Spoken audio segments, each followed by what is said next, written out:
Bonjour et bienvenue pour cette nouvelle vidéo. Aujourd'hui, je voulais vous parler encore une fois du lait, mais cette fois-ci, je voulais être concrète et je voulais vous donner des indications sur ce que vous pouvez faire par rapport aux produits laitiers.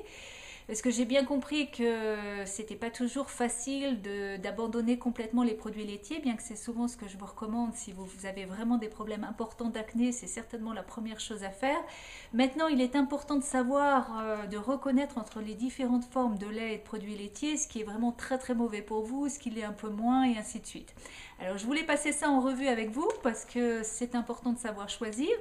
Et donc, avant de pouvoir vraiment faire des choix, il convient de passer un petit peu en revue, un petit peu de vocabulaire, de savoir comment ces choses-là sont faites. Alors, je voulais vous expliquer certaines choses. D'abord, le lait, c'est fait de plusieurs choses. C'est fait de protéines d'abord, et ce sont ces protéines qui vont poser les difficultés selon le processus par lequel le lait est passé. Ces protéines vont éventuellement se transformer en substances allergènes, c'est-à-dire susceptibles de vous donner des allergies. Le lait, c'est également composé d'un sucre, ce qu'on appelle le lactose, et c'est certainement ce dont vous avez entendu parler. Le lactose, il y a beaucoup de gens qui sont ce qu'on appelle intolérants au lactose, donc qui ont du mal à digérer le lactose. Donc c'est une sorte de sucre. Maintenant, ce qui est très important pour le lait et les produits laitiers, c'est de comprendre par quel processus de conservation le lait est passé. Alors, ce qu'il faut savoir, c'est qu'il y en existe plusieurs. Le plus courant, c'est tout simplement ce qu'on appelle la pasteurisation, c'est-à-dire le fait de chauffer le lait.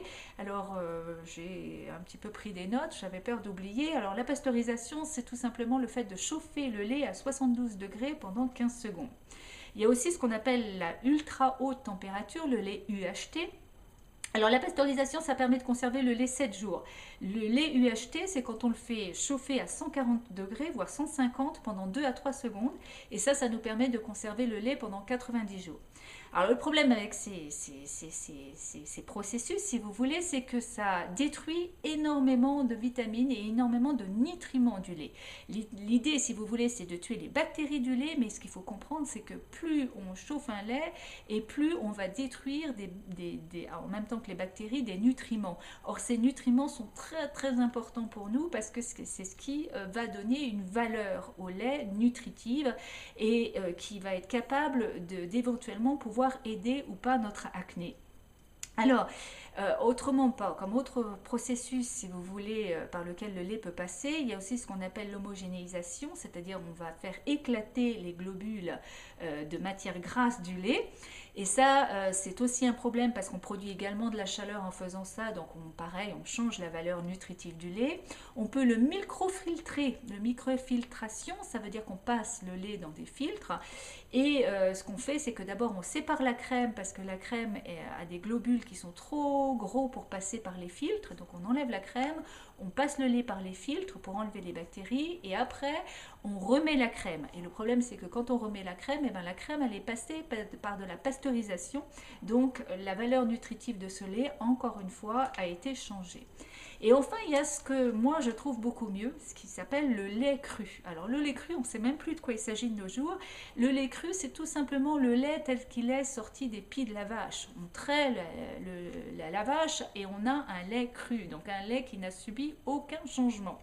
Et ce lait, il est rempli de protéines qui n'ont pas été changées, qui n'ont pas été altérées, donc qui sont beaucoup plus digestes. La plupart du temps, les gens qui ont des problèmes de digestion du lait, ou même des problèmes de digestion du lactose du lait, vont en fait être capables de digérer beaucoup plus facilement un lait cru parce qu'il contient également des enzymes naturelles qui le rendent plus digeste. En revanche, ce lait n'a pas été filtré en ce qui concerne les microbes. Et donc, on recommande aux femmes enceintes et aux jeunes enfants de ne pas boire du lait cru. Maintenant, vous avez également tout ce qui concerne la différence entre un lait bio et un lait non bio. Alors le lait bio, il faut savoir plusieurs choses. Le lait bio, c'est mieux que du lait conventionnel, c'est sûr, parce que la nourriture qui est donnée à la vache est meilleure. Ce qui veut dire que les vaches contrairement à des vaches dans des grands élevages intensifs, les vaches vont brouter dans du pâturage un certain nombre d'heures dans la journée. Je crois que c'est obligatoire tous les jours. De la même manière, les vaches sont essentiellement nourries avec de l'herbe. Elles ont droit aussi à un peu de maïs, mais de manière contrôlée, contrairement à un élevage intensif. Donc la nourriture de la vache et les conditions de vie de la vache sont meilleures. En revanche, ce qu'il faut savoir, c'est que le lait biologique, je l'ignorais, mais on peut très bien traiter les vaches en agriculture biologique avec des antibiotiques. Donc ça ne vous donne pas du tout la garantie que vous n'avez pas d'antibiotiques dans votre lait. Et également, ce qu'il faut comprendre, c'est que vous pouvez avoir de l'élevage intensif biologique, c'est-à-dire que nous, ce qui nous intéresse, c'est des vaches dont le taux d'hormones, comme je l'expliquais la semaine dernière, soit le moins élevé possible. Or, plus il y a élevage intensif et plus ce taux d'hormones est élevé. Et il se trouve qu'on peut très bien faire du lait biologique, avoir le label biologique et faire de l'élevage intensif de la même manière. Donc, qu'est-ce qu'il faut, si vous voulez? Dans la mesure du possible, il faut privilégier un lait ou un produit laitier qui vient d'un lait non trafiqué, donc un lait plutôt biologique. Mais par ailleurs, ce qui est important, c'est ces questions de processus, et donc il vaut mieux avoir un lait cru qu'un lait pasteurisé, homogénéisé, etc., etc. Donc le lait cru est à privilégier avant toute chose, et le lait, si possible, biologique venant de petites fermes, de petits élevages. Par ailleurs, il vaut mieux en fait avoir du lait de chèvre ou du lait de brebis plutôt que du lait de vache. Les laits de chèvre et de brebis sont naturellement plus digestes, leurs molécules de gras sont plus petites. Et puis surtout, ils contiennent moins d'hormones de croissance parce que ce sont de petits animaux, donc on a moins à l'intérieur d'hormones de croissance, comme c'est le cas avec le lait de vache. Alors, le lait le pire que vous puissiez trouver, en gros, c'est le lait de supermarché. C'est le lait traditionnel français que vous allez trouver dans le supermarché du coin. C'est celui que l'on voit partout, c'est celui qui est appelé lait frais. Et donc, la plupart du temps, ce lait va être pasteurisé, donc on va enlever toutes les bonnes choses à l'intérieur, et la plupart du temps, il ne sera pas bio, et il viendra d'un élevage intensif. Alors moi, ce que je vais vous proposer, c'est de vous prêter un petit peu à une expérience, et d'essayer de trouver un lait qui soit différent de ça. Je ne sais pas si ça va être possible là où vous habitez, mais moi, ce que je pense, c'est que le meilleur lait que vous puissiez avoir, c'est le lait cru. Celui dont je vous parlais la dernière fois, c'est-à-dire le lait qui sort directement des pieds de la vache, sans aucune transformation possible. Alors voici un lait cru que moi j'ai pu trouver. Il s'agit d'un lait cru que j'ai trouvé, c'est pas facile, mais je l'ai trouvé chez mon fromager. Et d'après mon fromager, eh bien, la plupart des fromagers en France sont capables d'avoir du lait cru. Ou en tout cas, s'ils n'en ont pas, on peut leur en demander et ils en auront. Donc, essayez d'avoir du lait cru parce que la semaine prochaine, je vais vous proposer de faire le seul produit laitier qui soit bon pour l'acné. Et ce produit laitier, c'est un lait fermenté qui s'appelle le kéfir.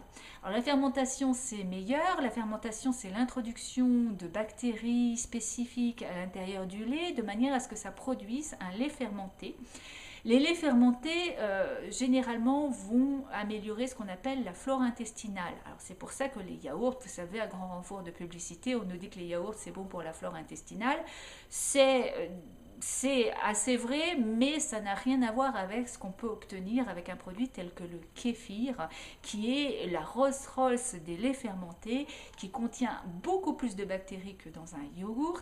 Et le kéfir, surtout si vous le faites à la maison à partir d'un lait cru, non seulement va être le seul ingrédient, le seul produit laitier que je vous recommande, mais qui va être en fait bénéfique pour votre acné parce qu'il va être capable de totalement changer votre flore intestinale et de vous faire extrêmement bien digérer si vous en consommez régulièrement. Alors le kéfir, il vous faut donc du lait cru, c'est votre première mission, et votre deuxième mission, ce serait de trouver les ferments qui vont vous permettre de faire du kéfir. Alors voici les ferments que j'ai pu trouver. Je les ai trouvés en magasin biologique. La marque, je la mettrai en bas de cette vidéo, mais c'est la marque Yalacta. Donc ferment pour kéfir de lait, j'ai trouvé ça dans le rayon beurre et produits laitiers de mon magasin biologique, et d'après eux, tous les magasins biologiques peuvent en avoir. Voilà.